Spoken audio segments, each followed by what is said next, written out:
Sa ngayon, wala tayong ini-expect pa na pumunta dito sa Mindiola. Unlike doon sa EDSA Shrine na meron tayo yung trillion peso march. But again, DMPD, NCRPO as a whole ay nakahanda for any eventualities kung sakali man may pumunta rito or may mga lightning rallies na pupunta rito. And the CIDG, andito kami para alalayan sila para sa mga investigation, tsaka sa mga arrest, kung sakali may mga unruly na naman na nangyari just like noong September 21. So, after September 21 naman, naging maayos na, no? Wala nang kaguluhan yung mga pangyayaring rallies.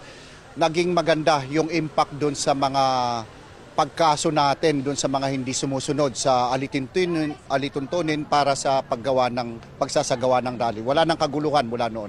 And we are expecting na ganun din ang mangyayari ngayon. Kung meron man mag-rally, ay magiging maayos ito.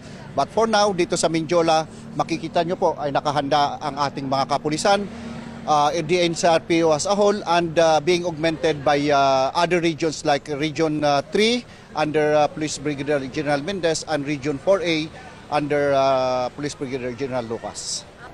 Meron tayong mahigit kumulang 5,800 dito sa kabuuan sa lungsod ng Maynila.